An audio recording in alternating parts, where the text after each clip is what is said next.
Okay, I want to take a moment, or more like a few minutes, to talk about how we are going to cover the second Trump administration. And let me repeat, nobody gets a free pass to operate without accountability, not the administration that just ended and not the one sworn in today. On this show, we have always focused on following the money. It's our thing. Well, the Trump administration is all about business and the mixing of money, power, and politics. And that's what we're going to do. We're going to keep following the money. In his final address as president, Joe Biden left Americans with a very serious word of caution.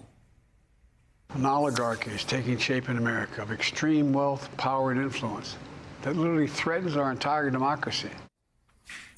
That's a stark warning. An oligarchy, a small group of rich and powerful people with their own self-interests, often corrupt, could take control and run our government. Well, that made me think about who Donald Trump has appointed to his administration, and it's over a dozen billionaires. Then there's the biggest names in the tech world who had the best seats in the House at the inauguration today: Elon Musk, Jeff Bezos, Mark Zuckerberg, the number 1, 2, and 3 wealthiest people in the whole wide world. And here comes Donald John Trump, the most transactional president in modern history. He is in the White House for the next 4 years, and on many of those guys' top issues, he appears to not have a position, or he's malleable. So that means we, all of us, need to pay attention to the decisions that are getting made. And that's what we're going to do. Look at the people making those decisions, why and how they're going to affect all of us. The question, is this White House for sale? Because this time around, it appears to be built to deliver for corporations and the wealthiest. Let's start with his cabinet, Commerce Secretary, the person who will lead the way on a key Trump promise, tariffs, what he calls the most beautiful word in the dictionary. Well, his nominee is Howard Lutnick, who's got no government experience, but he definitely knows business. CEO of the Wall Street investment firm Cantor Fitzgerald, a really big backer of Trump's tariffs plans, and an even bigger supporter of cryptocurrencies, especially the world's most traded one, Tether. Tether is also under investigation by the federal government, but according to the Wall Street Journal, Tether's owner also expects Lutnick will help with any issues the company might face with the government.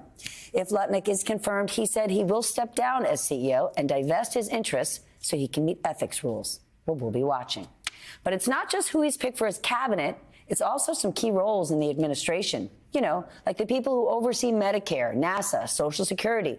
How about who's going to lead the Securities and Exchange Commission? That's the agency in charge of regulating financial markets. Well, for that one, Trump has nominated a guy named Paul Atkins. He definitely has the credentials. He was a former commissioner for the SEC.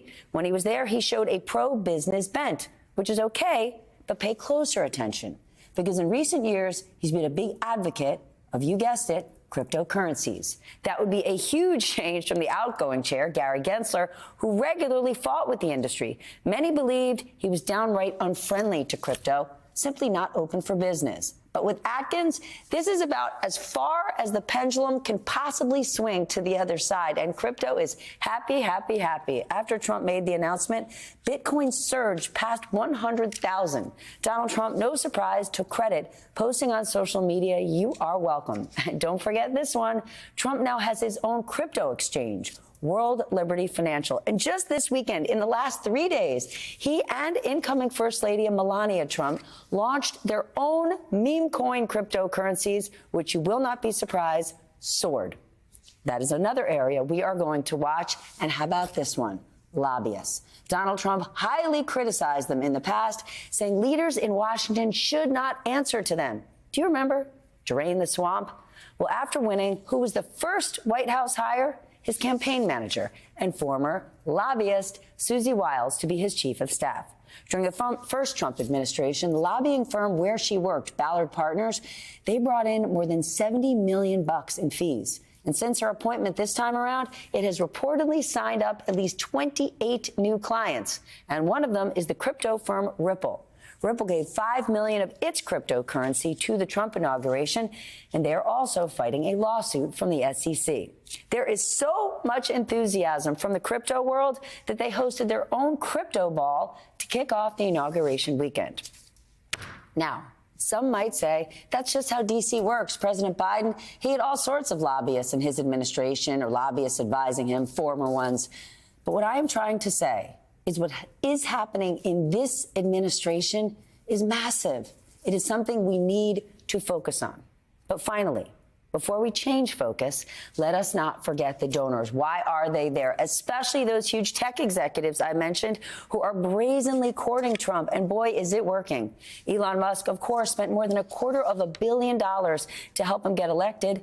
And there are the $1 million donations for the inauguration from the likes of Amazon and Meta. I mean, Mark Zuckerberg even co-hosted the big reception tonight to celebrate the inauguration. And of course, Zuckerberg has a lot on the line. A possible federal antitrust lawsuit against Facebook could go to trial this year. Plus, he wants the U.S. government to help him fight attempts by foreign governments to regulate Meta. You can be sure we are going to keep a very close eye on what Zuckerberg gets for those donations. And as this second Trump administration takes shape, the American people, all of us, need to realize what exactly we are in for. More and more corporate dollars going into politics, and in return, those corporations getting unprecedented influence in the laws and regulations that favor their interests and maybe not ours. We must pay attention. And that's going to be our goal this year, to help all of us get better and smarter.